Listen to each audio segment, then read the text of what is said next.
The movie begins in Afghanistan, where Tony Stark, a charismatic billionaire, is under military escort.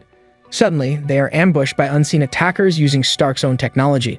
Despite wearing a bulletproof vest, Tony is seriously injured and captured by terrorists. But first, let's rewind a bit.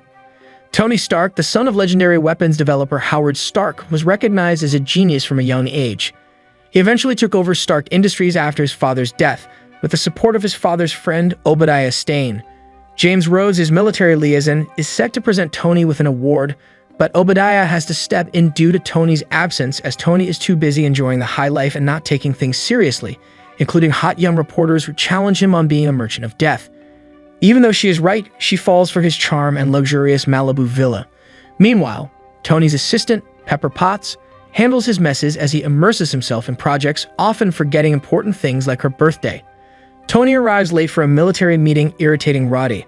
However, Tony's irresponsible yet exuberant lifestyle continues as he flies to Afghanistan to showcase his latest Jericho missiles to the US Army. This is where the trouble begins. After some form of surgery, Tony wakes up in a cave hooked up to a battery-powered electromagnet that prevents shrapnel from reaching his heart. A doctor and fellow hostage have saved him. The terrorist group 10 Rings wants him to build a Jericho missile for them. Tony knows they will kill him regardless, but the doctor encourages him to take action. So Tony requests materials and constructs a miniaturized arc reactor, not only to replace his temporary fix, but also capable of generating large amounts of energy. Instead of building the missile, he plans his escape. The terrorists are unaware until their leader, Raza, inspects Tony's work and imposes a tighter deadline. With the final pieces in place, Tony dons his iron armor. The guards are already alerted, but it takes a moment to initialize, so the doctor rushes out to buy him more time. Once powered up, the armor makes quick work of the terrorists. Although clunky, it is terrifyingly effective. Raza attempts to stop Tony, but an improvised missile causes a rockfall, taking Raza out instead.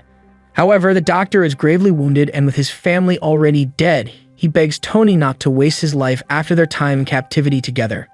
Determined, Tony marches out and eliminates the remaining terrorists, burning their stolen munitions. He takes heavy fire but activates his rocket escape, causing a massive explosion at the terrorist base. The makeshift suit, built from repurposed parts, crashes in the desert. Fortunately, the explosion catches the military's attention, and Roddy leads a rescue mission.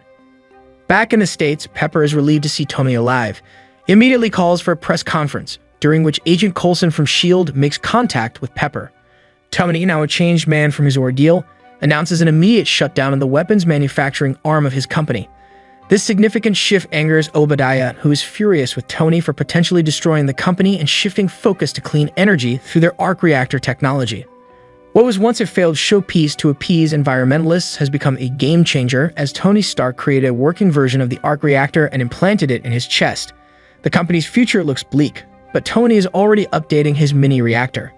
Poor Pepper Potts helps him with the procedure, extracting the old one from his chest, a process that could kill him if it fails. After completing the operation, Tony tells Pepper to discard the old reactor. Tony envisions a new project, the Mark Q, which he develops at home, keeping it off the company's servers. With state-of-the-art technology and a helpful robot arm, he almost kills himself during the process. Meanwhile, Raza survives and collects the remains of the Mark I. Pepper informs Tony that Obadiah has come to visit, coinciding with the board's attempt to oust Tony for tanking the company's share price. Obadiah suggests Tony share his arc reactor technology, but Tony decides to keep it private for now. Tony's flight suit project begins to take shape. Despite some mishaps, he makes significant progress and completes the construction. Taking a leap of faith, he tests the suit, which is managed by an AI system called Jarvis. However, he experiences an inverse Icarus moment when he flies too high and the suit temporarily shuts down due to freezing in the upper atmosphere.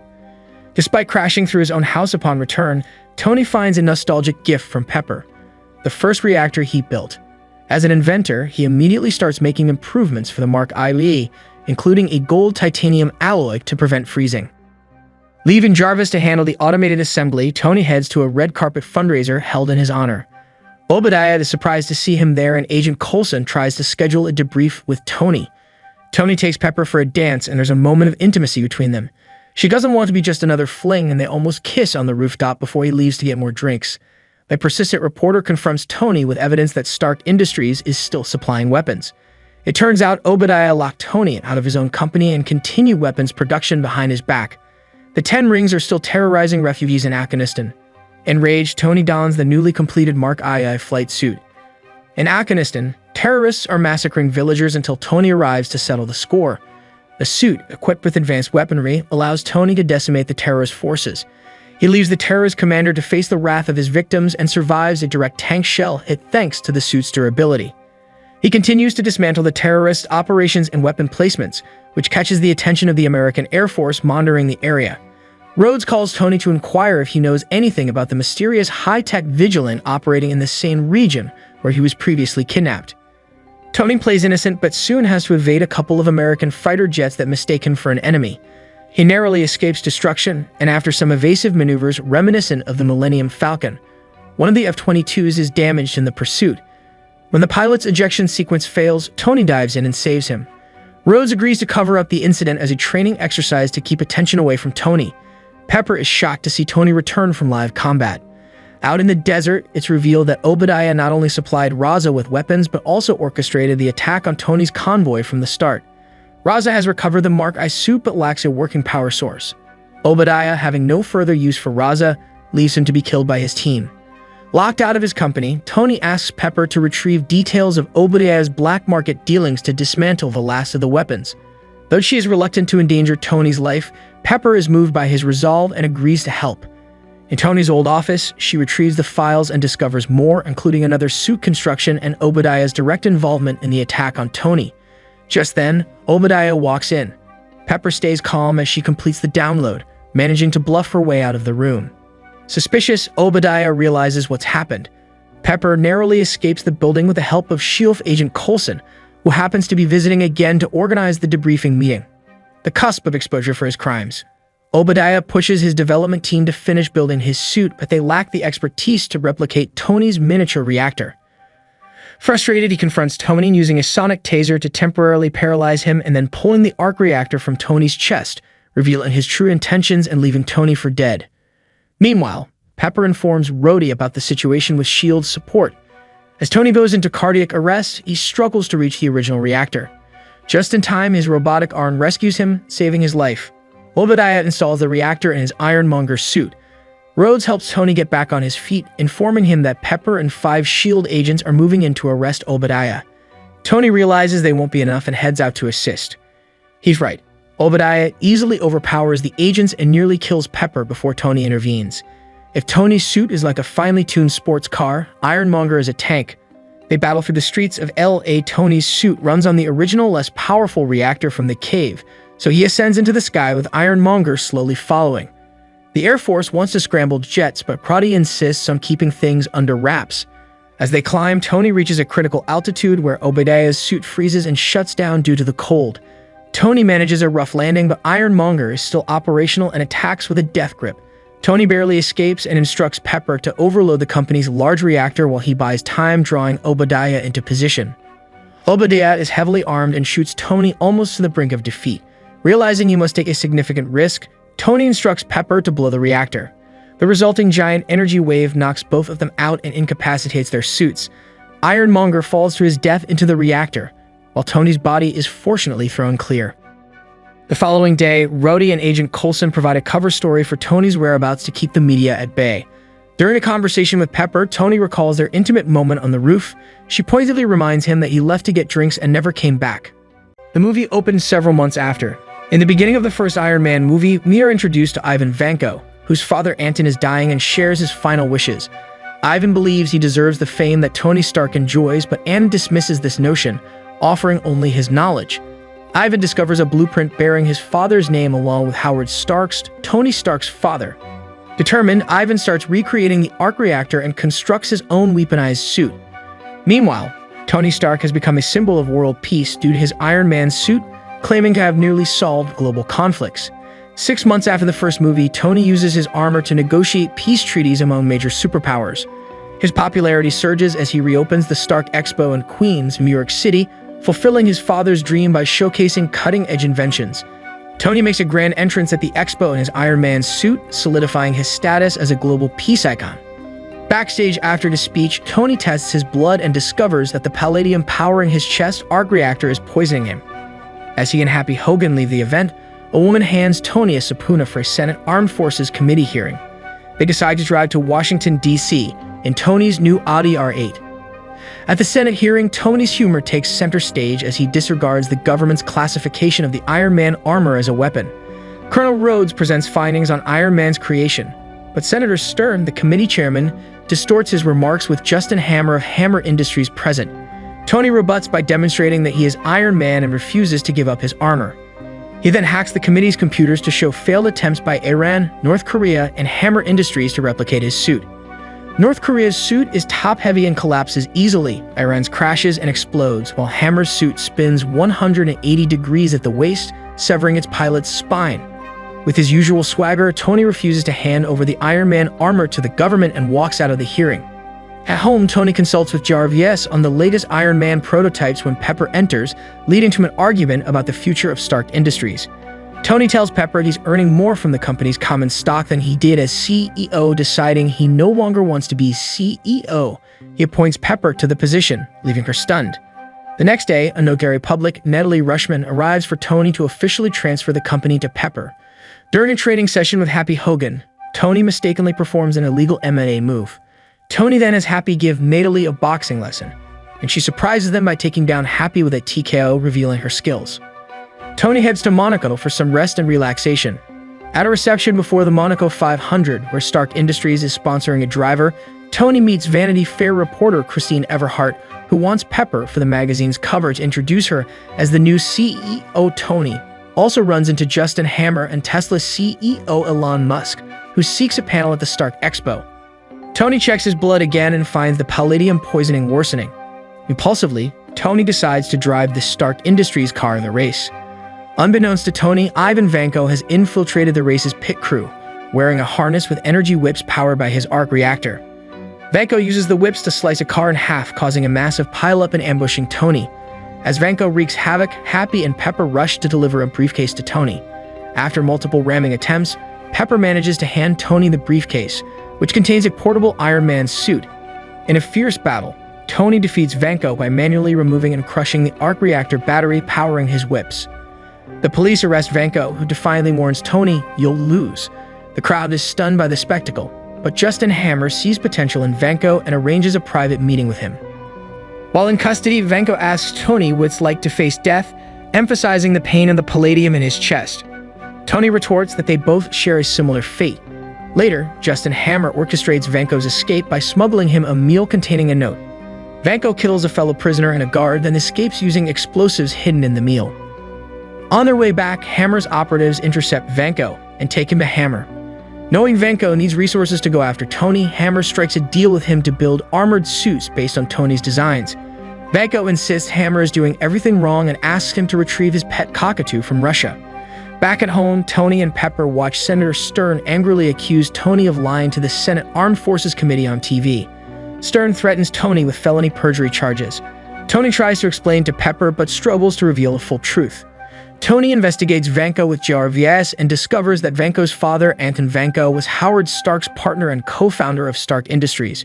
Howard had Anton deported to Russia for treason after discovering his plans to sell weapons to the Soviet Union. Vanko has been seeking revenge against the Stark Empire since then.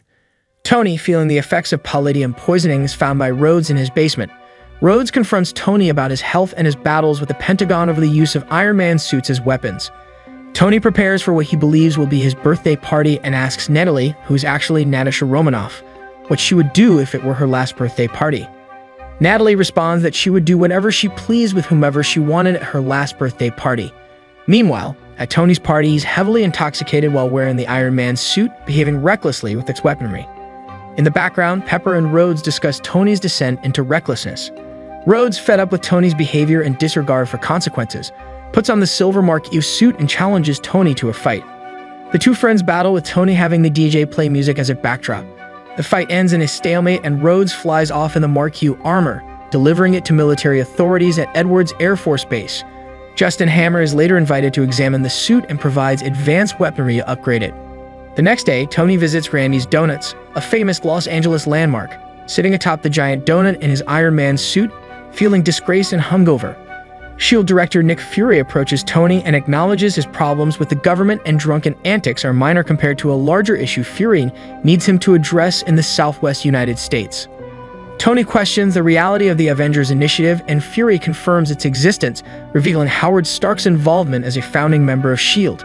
They are joined by Agent Phil Coulson and Natasha Romanoff, whose real identity is revealed as a S.H.I.E.L.D. agent planted in Stark Industries to monitor Tony. Tony, still reeling from the revelation and hungover, fires Natasha, but she asserts that her mission is none of his concern. She informs Tony that S.H.I.E.L.D. is investigating her and that both she and Coulson are there to ensure Tony follows orders and doesn't cause further problems. Fury and Natasha discuss Tony's palladium poisoning, prompting Tony to reveal he's explored every possible solution without success. Natasha injects Tony with a serum that temporarily alleviates his symptoms, buying him time to find an alternative to palladium. In the meantime, Tony agrees to be confined to his Malibu home under S.H.I.E.L.D.'s supervision. Fury shares more ann and Vanko's history with Howard Stark and gives Tony a chest of his father's old artifacts, hoping they hold clues to curing his condition. Tony resists S.H.I.E.L.D.'s continued interference, but Coulson assures him they won't leave until he finds answers. Reviewing film reels in the chest, Tony discovers a message from his father leading him to the original 1974 Stark Expo diorama. He retrieves it from Pepper's office and attempts to reconcile with her. In reality, the diorama contains a disguised diagram for a new atomic structure Howard couldn't create at the time, but Tony believes he can with modern technology. Tony transforms his home workshop, constructing a particle accelerator with Jarvis's help. He successfully synthesizes the new element, creating a more powerful triangular chest arc reactor that cures his poisoning. Just as Tony finishes, Coulson informs him he's free to leave, as S.H.I.E.L.D. has reassigned him to a case in New Mexico. Meanwhile, at Hammer Industries, Vanko has modified Hammer's suits into automated drones, displeasing Hammer, who imprisons Vanko and takes the drones to the Stark Expo. There, Hammer unveils the military drones, piloted by Rhodes in a heavily armed version of the confiscated Marquio armor. However, Vanko has secretly programmed the drones in Rhodes' armor, taking control as they attack. Stark arrives to confront the drones, battling the remote-controlled enemies while evading Rhodes, who is under Vanko's control. Happy and Romanoff race to Hammer's Queen's facility to stop Vanko, engaging in combat with Hammer's security guards. Happy is impressed by Romanoff's combat prowess, though slightly flustered by her efficiency in taking down numerous guards quickly. After departing for the Stark Expo in his updated armored suit, reminiscent of the harness he used in Monaco, Vanko arrives just as Hammer finishes his presentation. The drones attack the crowd, causing panic. Stark pursues the drones, engaging them in battle. Meanwhile, Romanoff and Pepper have Hammer arrested for aiding Vanko. Romanoff helps Rhodes regain control of his armor, allowing him to join Stark in battling the remaining drones. Stark and Rhodes combine their powers to destroy the drones successfully. Vanko appears in an upgraded suit with improved plasma energy whips. After a tough fight, Stark proposes a maneuver they used during his birthday party, colliding their energy repulsors to create an explosion that disables Vanko. Although the plan works, Vanko's armor and drones are rigged with self-destruct charges, leading to a chain reaction of explosions. Stark races to save Pepper, rescuing her just in time. Pepper decides to step down as CEO and shares a kiss with Tony. They find Rhodes nearby, and Tony finally confides in Pepper about his heart condition, upsetting her deeply. Stark tells Rhodes to leave, but Rhodes insists they all find their own roof. At a debriefing, Fury informs Stark that he's not fit for the Avengers initiative, but proposes a consulting role. Stark agrees on the condition that Senator Stern personally presents him and Rhodes with medals for bravery. However, Stern is less than pleased during the ceremony. In a post-credits scene, Agent Coulson reports to Fury that they've discovered Mjolnir, Thor's hammer, in a remote impact crater in the New Mexico desert. Please like and subscribe if you want more recaps like this.